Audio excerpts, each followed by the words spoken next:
In this video, I really want to talk about some of the worst things that you can do with your lures. Now, we have a ton of different baits out there on the market. I mean, you've got top water baits like buzz baits and poppers.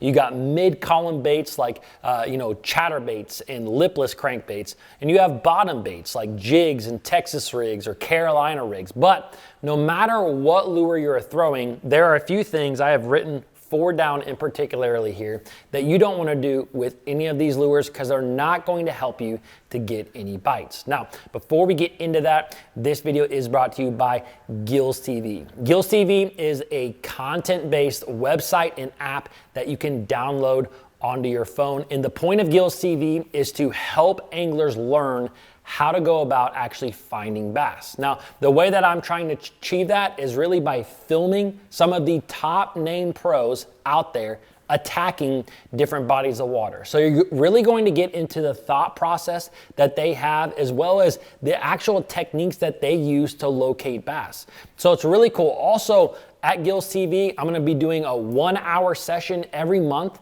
where I bring on a pro angler. You can actually ask them questions on there. Also, anyone who's a member gets 10% off any fin fishing gear. But right now, actually, I am running kind of a introductory discount up until April 20th. So just a few more days. Right now, the subscription is $15.99 a month. It's going to be jumping up to $17.99 a month. Also, for the next week, if you become an annual subscriber, you will get a $100 gift card to fin fishing. So that more than cuts what you pay in half, and that way you can pick up some sun shirts, some other gear. So anyways, I'm gonna leave a link down below in the description. Just know that I'm going to be putting out one of these videos on the app every single week until I can step it up to 2 or even more. Gills TV, it's surely gonna be the best way to help support this channel. All right, let's talk about a few of the worst things that you can do with your lures. I have some written down right now. Now, one of the worst things that you can do is not vary your retrieve. Whatever it may be, keeping a really constant speed. There's only a few lures out there, and I'll talk about those in just a minute, but there's really only a few lures out there that I want to remain a constant speed when I am reeling them back to me. And I think that if you are newer to being a bass fisherman, this may be a new concept for you. If you have been fishing for a while, you totally understand this. But a lot of times when you get to a body of water, for example, if you're using a chatterbait, if you cast that thing out there and just simply reel it back to you, yes, you're going to catch some fish from time to time. And if the fish are extremely active one day, you might catch them just as good as anyone else. But simply varying the retrieve with that bait, letting that bait fall every now and then, literally just killing it, letting it fall down, or even kind of hopping it, making it shoot upwards at times. Those little things are going to be triggering mechanisms that really get bass to bite a bait. And so if you do that 2 or 3 times throughout a cast, you may be 2 or 3 times more likely to catch a fish. Now, it doesn't just stop at those style baits. It's every single bait that we have. For example, last year I got on a bite with a topwater walking bait where I would walk that thing back and forth. And like I just said, a lot of people might throw out a topwater walking bait and all the way back to the boat, it's the exact same speed. Boom, boom, boom, boom.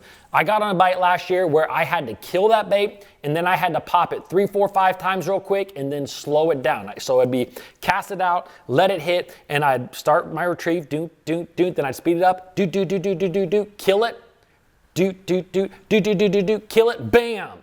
It was very consistent. If I walked that thing right back to the boat, I wouldn't get a bite. If I sped it up, killed it, I would get some bites. So you can do this with everything. You can even do it with bottom bouncing baits. You know, if you're kind of creeping a bait around, I do this a lot in the summertime where you're bringing a bottom bouncing bait across the bottom like a jig or a Texas rig, and I'm just slowly dragging it.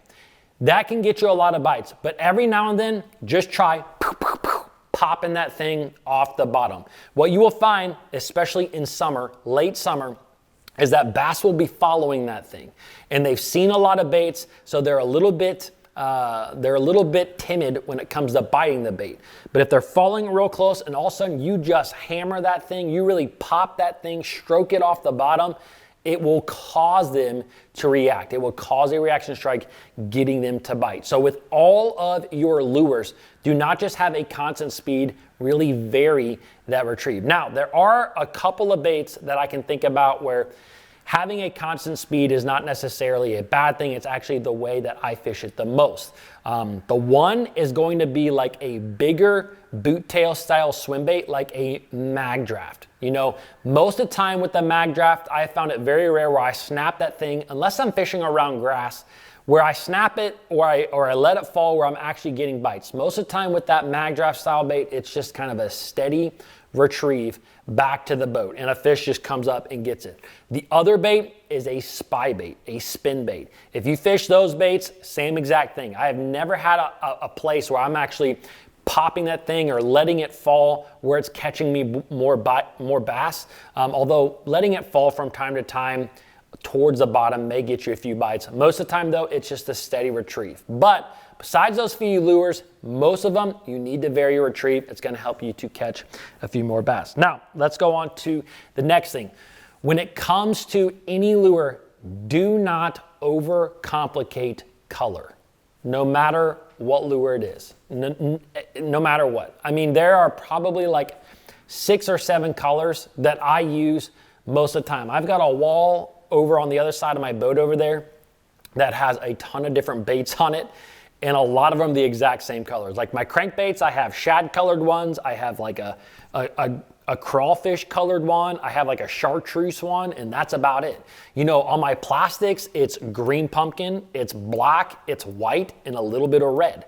You know, like there are not a ton of colors that are going to make a humongous difference when it comes to actually catching bass. I mean, I'm a firm believer that a green pumpkin, a black, and a white is pretty much all that you need most of the time. Now, there are certain situations out there on the water that you will learn or things that you have seen that do help you to get a few more bites. In the springtime, we talk a lot about red.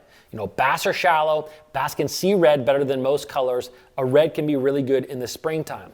If you go down to the Carolinas, you know, blueback herring are a big deal in the Carolinas, and also chrome colored baits are a big deal in the Carolinas.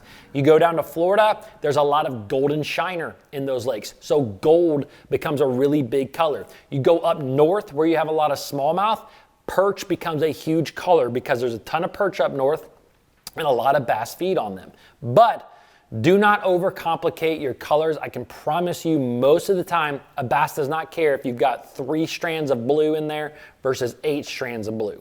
Now, one thing that I do at times when it comes to color is that when I know that I'm around a lot of bass, when I feel like I have found an area where there's a lot of fish, that is when I will experiment a little bit on color to see if I can't find a bass that are biting one color better than others. But most of the time, when trying to locate fish, which is the most important thing in fishing, just stick to your standard colors, the ones that you have a lot of confidence in. Don't overcomplicate it. All right, let's go on to the next thing. When it comes to your lures, one of the biggest things that's very important to understand is that your fishing line can impact the way that your bait moves. And I'm not only talking about different types of line, like mono versus braid or fluorocarbon versus braid, but also like the pound test that you are using.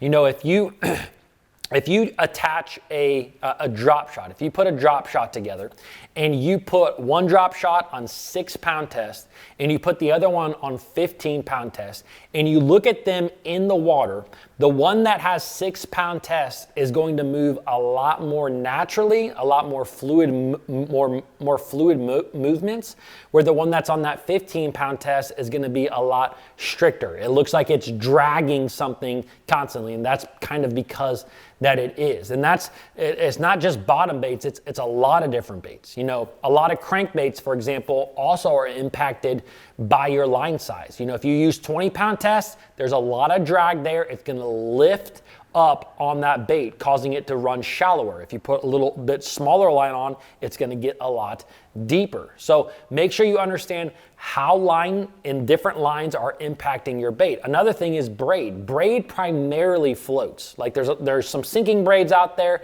these days. But for example, if you're using a bait like a spy bait, if you're using it on like a braid to fluorocarbon leader, that bait's gonna have a little bit of an upward nose to it as it comes through the water, because that braid sits really high in the water column. If you use straight fluorocarbon, that bait's gonna ride a little bit more parallel to the bottom. Excuse me. So your line can really impact how your bait performs. It's really important to understand how it does that. All right, last thing, fourth thing, probably the most important thing. When it comes to your lures, the worst thing that you can do is rely on a lure as your excuse for not catching fish. Because a lot of times guys go to a body of water, they come off and they're like, I wasn't throwing this, I didn't throw that, he caught him on this, he caught him on that. Most of the time when you go out there fishing, it is not about what you throw, it's about where you go. And that's exactly why I created Gills TV, which I'm gonna leave a link for right here. So if you wanna learn more about how to dissect a body of water and catch more bass, click on that link, check out Gills TV. All right guys, hope you enjoyed this one. See you in the next one.